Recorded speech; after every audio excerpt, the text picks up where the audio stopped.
Hey guys, the UK is full of germs and cold and flus and all sorts of fun stuff that as an expat you have never been exposed to before, which unfortunately means that when you move to the UK, you should expect to get sick kind of often. To be honest, I feel like getting sick in a foreign country is kind of scary. You don't know what to expect. Perhaps you are here totally alone, so you don't have people taking care of you.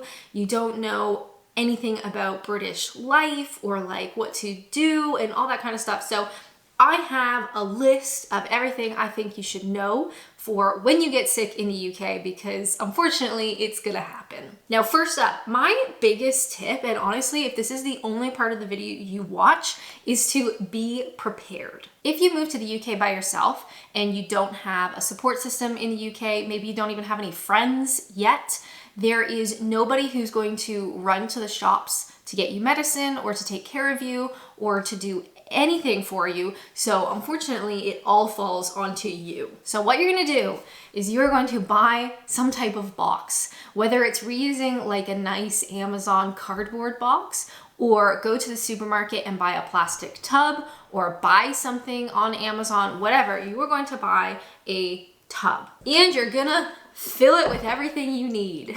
So I have these two boxes. They're kind of small, so we ended up with two. One is predominantly like painkillers or allergy type stuff, and another one is cold and flu stuff. And honestly, this has been a lifesaver. So when you get sick, you already have the stuff that you need. You can take it immediately and hopefully you can cut down on the time that you're ill. It also means that when you are super sick and you feel horrible, you don't have to take the bus to the pharmacy or the supermarket to get this stuff because you'll already have it. So in my opinion, some stuff that you're gonna wanna have preemptively are gonna be things like painkillers. I would also say cold and flu, either pills or liquid, is super helpful. Something that's new to me that I've only found out the last time I was sick is get yourself some like Snore nasal strips. So the brand that I have, I think is like Breathe Right or whatever. You can get them on Amazon. When you're congested, you know you can't sleep well because your nose is plugged and so you kind of have to like sleep sitting up and it's just like really horrible. I tried using these Snore strips and oh my God, absolutely incredible. I literally recommend it to every person I ever speak to. Get some these Snore strips for the next time you're sick because honestly, it is game changing. In your box of sickness, I would also recommend getting sore throat lozenges because there's nothing worse than having a sore throat and feeling like there's nothing you can do about it. I would also recommend getting some type of nasal spray. The last time I had the flu, I was really congested, like painfully congested during the day, and a nasal spray was absolutely incredible. Then of course you're gonna want like basic first aid stuff, just in general, like Band-Aids would be really helpful. I'm also a big believer in having some vitamins around the house. So I have vitamin C, which is obviously hugely helpful when you are ill. I also take a vitamin D because newsflash, the UK does not have a lot of sun. So I do find it's helpful taking a vitamin D supplement, and I also take zinc. Just throw it in there, why not? I'll put links in the video description about brands and all that kind of stuff if you want to learn more. So where do you actually buy medicine in the UK? And that's a great question. Now, I buy most of my medicines at the supermarket. So in the UK, in my opinion, there's sort of two types of supermarkets. There's really small express type ones that are typically the size of like a convenience store. They will have toiletries, but a very small amount. Or there is a full size supermarket. So, you know, your Tesco, your Morrisons, your Sainsbury's, and they will typically have a pretty decent like toiletry section. Many of these size supermarkets may also have a pharmacy. So you can actually speak to a pharmacist and get things over the counter if you need to, but at the very least, they should have a pretty decent selection of your general, like everyday cold and flu type stuff. Other stores that are really good for medicine are places like Boots. So Boots, in my opinion, is like the Canadian Shoppers Drug Mart or the American CVS. So it's very much focused on toiletries, pharmacy, medicine, vitamins, all that kind of stuff. But for me, because I'm already going to the grocery store to buy groceries and the toiletries and the pharmacy type stuff and the medicine is already there, it's just helpful to have one less trip. And typically I do find that Boots tends to be just like slightly more expensive. You can also get a lot of stuff from Amazon pretty easily. Depending on where you live in the UK, you might even get same day delivery if you order early enough, which is absolutely fabulous. So between supermarkets, Boots, or Amazon, it's pretty easy to buy medicines. Now, the UK is a little bit tricky when it comes to how much you can buy at one time. So did you know you cannot buy more than 2 packs of painkillers at one time? Now this is not just for like, say you want 2 packs of painkillers and you want a bottle of cold and flu liquid. If the cold and flu liquid has a painkiller in it, which they usually do, that counts as 3 items and you cannot buy them all together. As a Canadian, this is something that was quite surprising because back home, you know, you go to Walmart and you can buy a giant tub of Advil of painkillers. Maybe there's like 300 capsules in one tub and nobody cares. Here in the UK, there is a limit onto how much you can buy in one go. Typically, when you go to the supermarket and you want to buy a pack of painkillers, they will come with 16 pills in each box. Sometimes you can get packs of 32, but you would have to buy that over the counter from the pharmacist. So in terms of creating your cold and flu preparedness boxes, you would not be able to go to the supermarket and buy all of this stuff at once. So definitely plan ahead. Maybe every time you go to the grocery store, you just pop into a Boots, you can buy things in increments. One thing that's quite interesting is the UK has a lot of different words for medicines. And to be honest, when you are ill, when you've got a headache, when you're all foggy, when you have the flu, sometimes these differences can be really confusing.